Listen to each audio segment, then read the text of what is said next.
Bonjour à tous, alors aujourd'hui je vais vous montrer comment on plante les pommes de terre à la ferme. Donc là c'est les pommes de terre primeurs, on est le 14 février. Donc voilà notre pomme de terre. Alors, hop. Alors là c'est la variété Mayouen, c'est une variété qui est une variété précoce. Alors voilà les pommes de terre, on voit dessus, vous voyez on a des petits germes et chaque petit germe qui va pousser, ça va donner des pommes de terre. Vous voyez, les petits germes un petit peu partout. Voilà. Donc sous serre, on les plante toujours plus serrés. Alors plus serrés, pas entre rangs, mais sur le rang. On va mettre les pommes de terre tous les 20 cm. Donc tous les 20 cm, on va venir disposer une pomme de terre et après on va venir rebuter. Voilà. Là au bout on voit, il y a François qui est en train de faire les billons, les sillons plutôt. Vous voyez. Donc là on travaille avec des vieilleries, hein. Ça c'est un vieux pony qui date des années 50. Voilà, avec un butoir derrière pour ouvrir.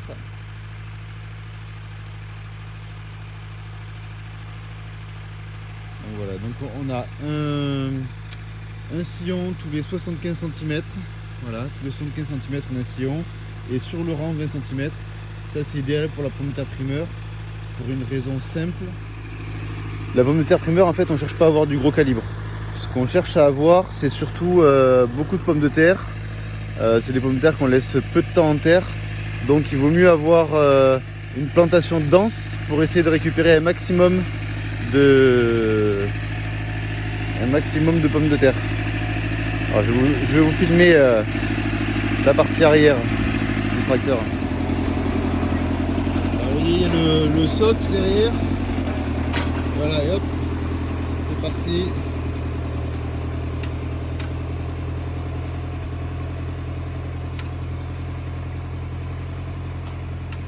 C'est du vieux matériel, mais on peut voir qu'il fait du très bon boulot. Donc ça, même pour un particulier, c'est top, hein. Ça c'est des petits tracteurs, ça vaut peut-être 1000 € le tracteur. L'outil derrière, ça a été fabriqué, là-bas c'était un vieux semoir à maïs qui a été réadapté. Voilà, on fait des économies en... On fait des économies en réutilisant du vieux matériel qui part souvent à la ferraille. Et nous on s'en fait des super outils pour le maraîchage. Donc après concernant la fumure, là ici on a mis de la fiente de poulet, pas trop, enfin un petit peu. Et après j'ai mis du vieux compost de broyade déchetterie. On pourrait aller le voir, je vais vous le montrer, tiens. J'avais récupéré ça il y a 2 ans. Donc c'est du broyade déchetterie qui était très grossier, où il y avait beaucoup de bois dedans. Donc l'inconvénient c'est que on retrouve du bois, donc quand on vient les pendre là, on est obligé de retirer le plus gros parce que sinon ça nous gêne après pour les cultures. Donc vous voyez, ça c'est du broyat. Hop, vous voyez, voilà, c'est bien noir, je sais pas si on voit au soleil. C'est vraiment comme du compost. Donc on vient épandre ça, on en met 3-4 cm avant de travailler le sol. Et ensuite on travaille uniquement avec des outils à dents. Alors j'ai oublié de filmer le travail du sol. On vient passer, je vous ferai une présentation du matériel, ça peut être intéressant. Dites-moi en commentaire si ça vous plairait de voir les outils qu'on utilise pour travailler le sol. Parce qu'on utilise principalement des outils à dents, ce qui permet de ne pas mélanger les couches de terre. Le soleil est en pleine figure, j'y vois rien. Ça permet de ne pas mélanger les couches de terre. Voilà, on garde toujours les 10 premiers centimètres à la même place, dessous, etc. Donc les strates sont bien respectées. Avec des outils un petit peu spéciaux, notamment pour le décompactage, on utilise une dent Michel. Mais je vous ferai une vidéo là-dessus. Dites-moi quand même si ça vous intéresse, parce que si ça vous intéresse pas, ça sert à rien que je vous l'explique. Et puis on se retrouve une fois qu'on aura mis toutes les pommes de terre dans les sillons. Et au moment, bien sûr, de refermer les sillons avec, pareil, un outil, vous verrez, d'une modernité incroyable. Voilà, à tout à l'heure. Donc voilà, ça y est, tout est mis en place. On peut voir que il y a une pomme de terre là à peu près tous les 20 cm. Hein. Bon, c'est une plantation manuelle, donc il n'y a pas une régularité à 2-3 cm près. Mais l'idée est là. Et donc là maintenant il repasse pour buter. Voilà. Donc là on voit. On va dire qu'il avance, tac, tout se bute, super. Voilà. Ça arrive dans le goudron. Donc là il est passé ici, il y avait une pomme de terre, il y avait les pommes de terre ici et les autres là. Et ensuite il va mettre la roue ici. Et le soc va passer ici parce que l'autre roue sera dans l'autre tranchée qu'il a fait tout à l'heure là. Voilà, donc le soc sera là et ça va finir de buter les deux côtés.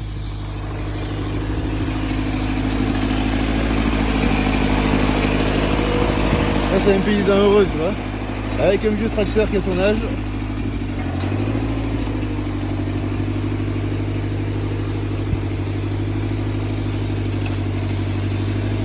Et voilà. Allez. Là on voit vraiment, si on se rapproche, à chaque fois les patates sont bien recouvertes.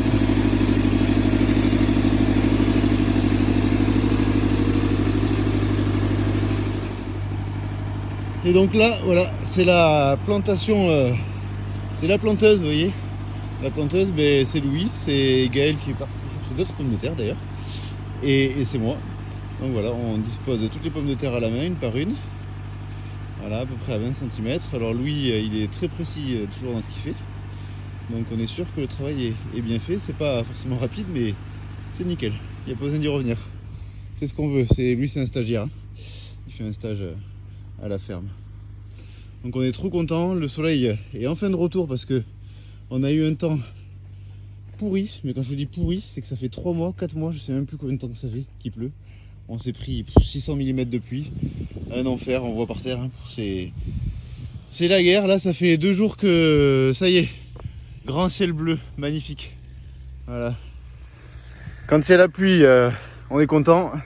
Mais quand le soleil arrive, c'est quand même autre chose parce qu'on sait qu'on va pouvoir commencer vraiment à aller dans les champs, à se faire plaisir, à pouvoir planter, etc. Préparer la terre. Donc voilà un petit peu la plantation. Une fois qu'on va avoir tout planté, on va venir arroser vraiment généreusement pour que l'eau en fait, faut qu'elle pénètre et qu'elle descende jusqu'au niveau au moins de la pomme de terre, voilà, que tout soit bien gorgé d'eau. Qu'est-ce qui lui arrive? Il y a un truc qui va pas. Et donc voilà, bien détremper votre serre. Et après, il faudra vérifier régulièrement que l'arrosage soit suffisant pour le bon développement de la pomme de terre. La pomme de terre, ça a besoin d'eau, hein, de toute façon. Hein. Faut pas rêver. Sans eau, il n'y a pas de légumes, ou alors il y en a très peu et de mauvaise qualité. Voilà, sur ce, je vous dis à très bientôt. Prochaine vidéo, ça va être sur quoi? Qu'est-ce que je vais vous montrer? Je pense que ça va être sur les semis. On a attaqué les semis d'oignons, les semis de poireaux. Donc je vais vous faire un petit récap de ça. Bon, on les a même finis en fait, parce que Gaël les a finis. Donc je vous montrerai un petit peu ce qu'on a fait en vidéo. Ce sera une petite vidéo très courte, juste pour vous montrer l'avancée des travaux sur la ferme. Et ensuite, on va attaquer d'autres plantations. On va attaquer la plantation des pommiers. Il va y avoir une vidéo aussi sur la plantation des pêchers. Qui va sortir là, peut-être semaine prochaine. Donc voilà, il y a plein de choses qui arrivent, c'est le printemps, on y a de l'activité, c'est génial et on se retrouve à très vite. Toujours pareil, un petit j'aime et pensez à vous abonner à la chaîne parce que je vois que sur les 2 dernières vidéos, ça a été vraiment chouette, vous avez été vraiment très nombreux à regarder. En 3 vidéos, je sais plus, on doit être à 17 ou 18 000 vues ou presque 20 000 vues, je sais plus. C'est assez incroyable, donc je pense que les formats vous plaisent. Donc voilà, n'oubliez pas de vous abonner à la chaîne, ça permet à d'autres personnes de voir le contenu et de voir un petit peu l'avancée des travaux en extérieur, que ce soit pour les potagers ou pour les maraîchers. A très vite, au revoir.